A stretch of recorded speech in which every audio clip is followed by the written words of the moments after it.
Hello students, welcome to Rhythm Classes. My name is Arvind Singh and today's our topic is Class 6 Mathematics Chapter 7 Fractions. Students, in this episode we will discuss about addition and subtraction of like fractions, addition and subtraction of fractions. Now let's begin. Students, addition and subtraction of fraction को अच्छे से समझने के लिए हमने इसे 2 categories में divide कर दिया है. First category is like fraction and second category is unlike fraction. तो सबसे पहले हम लाइक फ्रैक्शन का एडिशन और सब्ट्रैक्शन देखेंगे. सो स्टूडेंट्स, लाइक फ्रैक्शन का एडिशन और सब्ट्रैक्शन. लाइक फ्रैक्शन का एडिशन करते समय हमें सिंपली बस ये देखना होता है कि जो हमारा डिनोमिनेटर है वो लाइक फ्रैक्शन में है तो वो डिनोमिनेटर तो सेम ही होगा. डिनोमिनेटर अगर सेम है तो हमें बस डिनोमिनेटर को जो अलग अलग 2 प्लेसेस में उसको कंबाइन करके हम एक प्लेस पे लिख देते हैं और न्यूमरेटर को हम आपस में ऐड करके इस प्रकार से लिख देते हैं. और अगर सब्ट्रैक्शन का केस हुआ तो उस केस में भी हम डिनोमिनेटर को एक जगह पे लिख देंगे और न्यूमरेटर को सिंपली हम उसके सिंबल के साथ यहाँ पे ऐसा सिंपली लिख देते हैं. इसको जब हम आगे सॉल्व करेंगे तो हमारा 5 और 2 बन जाता है 7, डिनोमिनेटर हमारा रहेगा 3 और इस केस में हमारा 5 - 2 हो जाएगा 3 और डिनोमिनेटर हो जाएगा 3. Now we get 3/3. 3/3 जैसा कि हम पहले भी देख चुके हैं, किसी भी फ्रैक्शन को हमें सिंपलेस्ट फॉर्म में लिखना होता है, यानी फ्रैक्शंस को हमें लोवेस्ट टर्म तक ले जाना होता है. तो अगर हमारे पास 3/3 आ गया जो कि अभी और भी ज्यादा इसको लोवेस्ट टर्म में हम बना सकते हैं तो 3 × 1 = 3, 3 × 1 = 3, यानी ये बन जाएगा 1/1. डिनोमिनेटर में 1 हम कभी भी लगा और हटा सकते हैं तो ये हमारा सिंपली आंसर आ जाएगा 1. तो इस प्रकार से हमारा सिंपली आंसर आ जाएगा 1. मान लेते हैं हमारे पास कोई नेक्स्ट फ्रैक्शन है जिसका हमें एडिशन करना है. तो हम इस फ्रैक्शन में सबसे पहले क्या देखेंगे? इस फ्रैक्शन में हम सबसे पहले देखेंगे इसके डिनोमिनेटर्स. अगर इसके डिनोमिनेटर्स सेम हैं तो हम यानी कह सकते हैं ये लाइक फ्रैक्शन है और लाइक फ्रैक्शन में हमें सिर्फ इसका डिनोमिनेटर को मेंटेन करना है जो भी डिनोमिनेटर रहेगा और ऊपर न्यूमरेटर में जो संख्या है उसको हम सिंपली ऐड या सब्ट्रैक्ट जो भी सिंबल है उसके साथ लिख देते हैं. उसके बाद इसको हम ऐड और सब्ट्रैक्ट करके लिखेंगे जो कि हो जाएगा 6 + 3 = 9/5. यही हमारा आ जाएगा आंसर. अब हम देखेंगे अनलाइक फ्रैक्शंस को. स्टूडेंट्स, मान लेते हैं हमारे पास कोई एक फ्रैक्शन है जिसका हमें एडिशन एंड सब्ट्रैक्शन करना है. ऐसी कंडीशन में हम सबसे पहले इसमें यह चेक करेंगे कि क्या वो फ्रैक्शन लाइक फ्रैक्शन है या अनलाइक फ्रैक्शन है. अगर ये फ्रैक्शन के डिनोमिनेटर्स डिफरेंट हैं तो यानी ये अनलाइक फ्रैक्शन है. अगर ये अनलाइक फ्रैक्शन है तो हम सबसे पहले इसके डिनोमिनेटर्स को सेम करने की कोशिश करेंगे. तो इसके डिनोमिनेटर को सेम करने के लिए हम इसको सिंपली मल्टीप्लाई कर देते हैं 4 से. 2 × 4/5 × 4 प्लस इस वाले फ्रैक्शन को हम मल्टीप्लाई कर देते हैं 5 से. 1 × 5/4 × 5. ये हमारा फ्रैक्शन बन जाएगा 4 × 2 = 8/5 4 = 20 प्लस 5 1 = 5/4 5 = 20.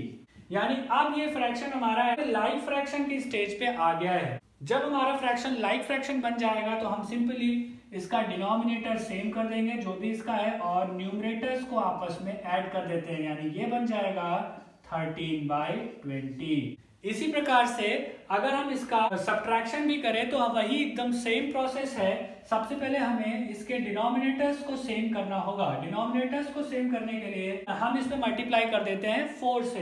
तो ये हो जाएगा 2 × 4 5 × 4 -1/4 में हम मल्टीप्लाई कर देते हैं 5 से. तो 1 × 5 4 × 5. जब हम इसको मल्टीप्लाई करके लिखेंगे तो ये बन जाएगा 8/20 -5/20. नाउ स्टूडेंट्स, हम देख सकते हैं कि हमारे डिनोमिनेटर सेम हो गए.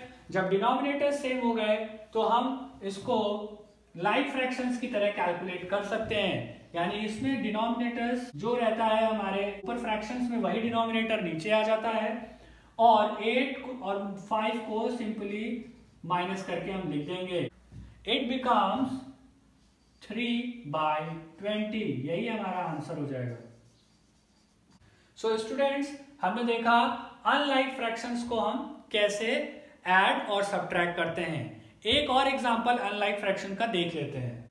सो स्टूडेंट्स, फिर से हम यहाँ पे देखेंगे सबसे पहले कि हमारे पास दो फ्रैक्शंस हैं, एक बार उस फ्रैक्शन का एडिशन करना है और एक बार सब्ट्रैक्शन करना है। एडिशन करना हो किसी फ्रैक्शन का या सब्ट्रैक्शन करना हो, सबसे पहले इसके हम डिनोमिनेटर्स को चेक करते हैं। डिनोमिनेटर्स को जब हम चेक करेंगे तो हम ये देखेंगे कि ये एक अनलाइक फ्रैक्शन है। अनलाइक फ्रैक्शन को सॉल्व करने के लिए सबसे पहले हमें इसके डिनोमिनेटर्स को हम सेम कर लेते हैं, जिससे हमारा कैलकुलेशन बहुत इजी हो जाएगा। तो डिनोमिनेटर्स को सेम करने के लिए हम 5/3 में मल्टीप्लाई कर देते हैं 2 से, और 3/2 में मल्टीप्लाई कर देते हैं 3 से। तो ये हमारा बन जाएगा 5 2 जा 10 अपॉन 3 2 जा 6 प्लस 3 3 जा 9 अपॉन 2 3 जा 6। यानी अब हमारा डिनोमिनेटर सेम हो गया। एक बार जब हमारा डिनोमिनेटर सेम हो गया तो हम इसको आसानी से कैलकुलेट कर सकते हैं। 6 जो कि डिनोमिनेटर में है तो वो डिनोमिनेटर में ही रहेगा। 10 प्लस 9 न्यूमरेटर में है, वो आपस में ऐड हो जाएंगे। तो इट बिकम्स 19/6। सेम इसी प्रकार से अगर हम सब्ट्रैक्शन करेंगे तो सब्ट्रैक्शन में भी सबसे पहले हमें डिनोमिनेटर्स को सेम करना होगा। डिनोमिनेटर्स को सेम करने के लिए 5/3 को हम मल्टीप्लाई कर देते हैं 2 से, और 3/2 को मल्टीप्लाई कर देते हैं 3 से।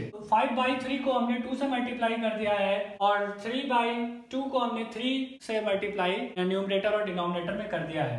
5 into 2 becomes 10, 3 2 जा 6 माइनस 3 3 जा 9, 3 2 जा 6। अब ये हमारा फ्रैक्शन एक लाइक फ्रैक्शन बन गया है, जिसको हम आसानी से सब्ट्रैक्ट कर सकते हैं। डिनोमिनेटर जो भी हमारा पहले है वही हमारा डिनोमिनेटर नीचे भी हो जाएगा, और 10 minus 9, that means 1/6 is our answer. Students, I hope you like this video, but if you still have any confusion on this topic, then feel free to mail us. You can also follow us in Facebook and Twitter. Links are given in the description below. Thank you. Jai Hind.